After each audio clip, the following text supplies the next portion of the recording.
हिंदू परंपरा में 4 लक्ष्यों पुरुषार्थ के रूप में जाने जाने वाले कुछ क्षेत्रों के बारे में बहुत कुछ कहा और लिखा गया है। नैतिक जीवन, धर्म, धन, अर्थ, आनंद, काम और स्वतंत्रता, मोक्ष।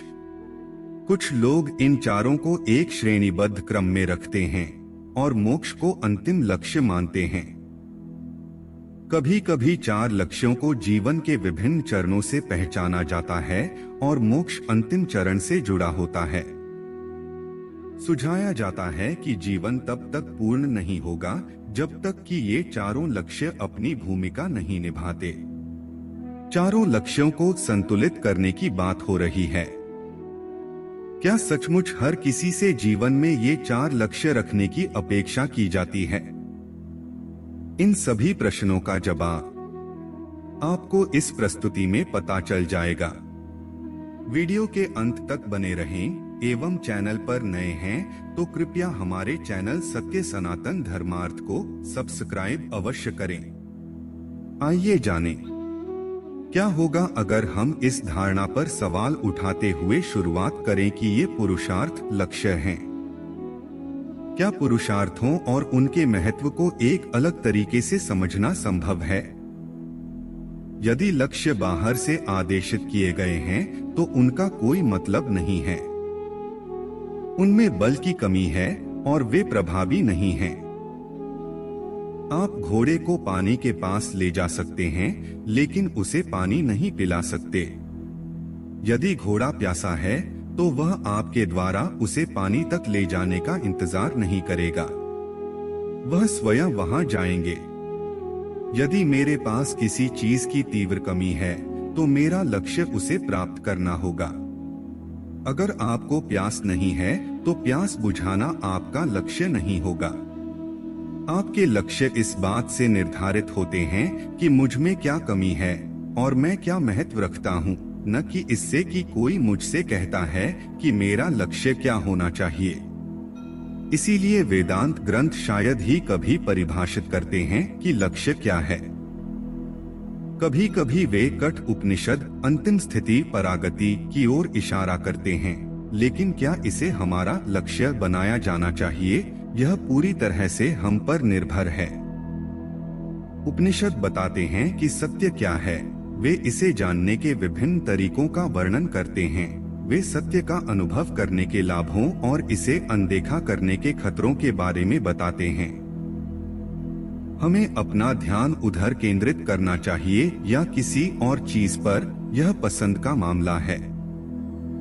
आशा यह है कि हम कार्रवाई का सर्वोत्तम तरीका चुनेंगे। यदि हम बुद्धिमानी से चयन करते हैं तो हमें जश्न मनाने का मौका मिलता है। यदि हम गलत चुनाव करते हैं तो हम तब तक पीड़ित होते रहते हैं जब तक हम अपने विकल्पों पर पुनर्विचार करने का निर्णय नहीं ले लेते। अगर हम जल्दी में नहीं हैं तो अनंत समय है। यदि 4 पुरुषार्थ लक्ष्य नहीं हैं तो वे क्या हैं? ये वे मूल्य हैं जो जीवन को सार्थक बनाते हैं।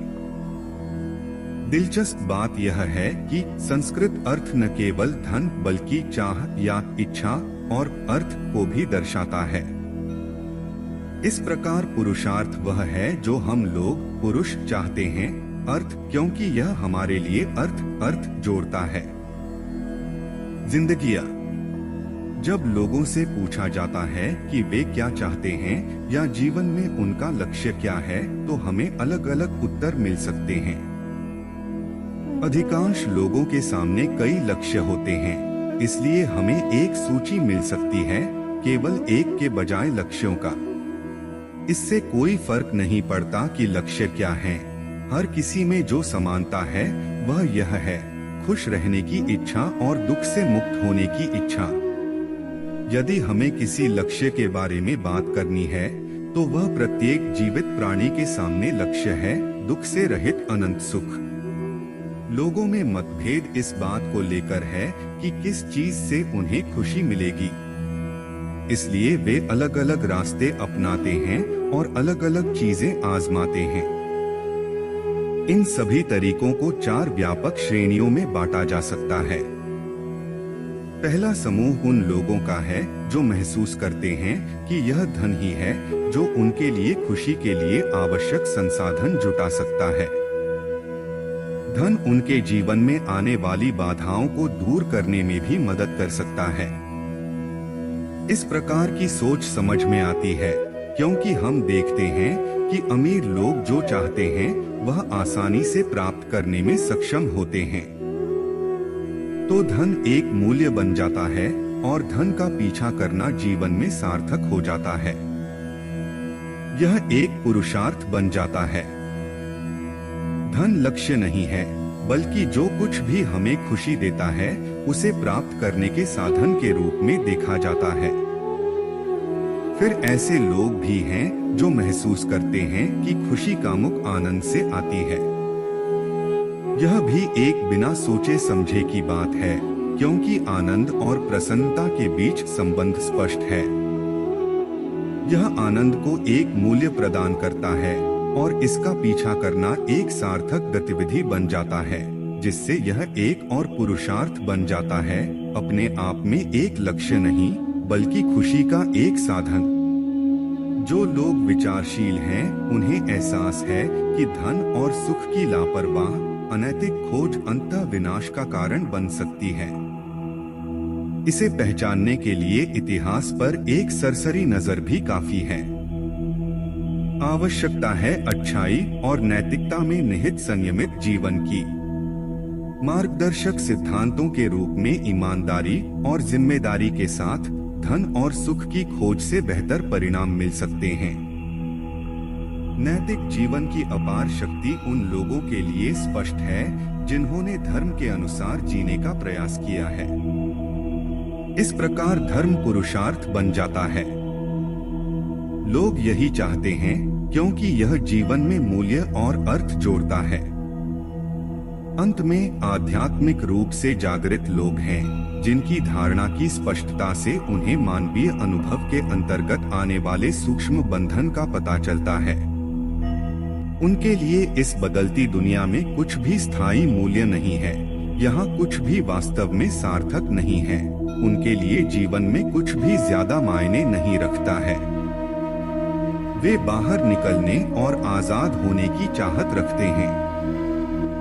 इस तरह मुक्ति मोक्ष की तलाश उनके लिए सबसे सार्थक गतिविधि बन जाती है। उनके लिए इससे अधिक मूल्यवान कुछ भी नहीं है, क्योंकि वे देखते हैं कि स्वतंत्रता ही एकमात्र तरीका है जिससे वे अंतहीन और अपरिवर्तनीय खुशी प्राप्त कर सकते हैं। तो फिर यह कहना संभव है कि जीवित प्राणियों का केवल एक ही लक्ष्य होता है, चार नहीं, और वह एक लक्ष्य है खुश रहना। वे जो कुछ भी करते हैं इस आशा से करते हैं कि इससे उन्हें खुशी मिलेगी।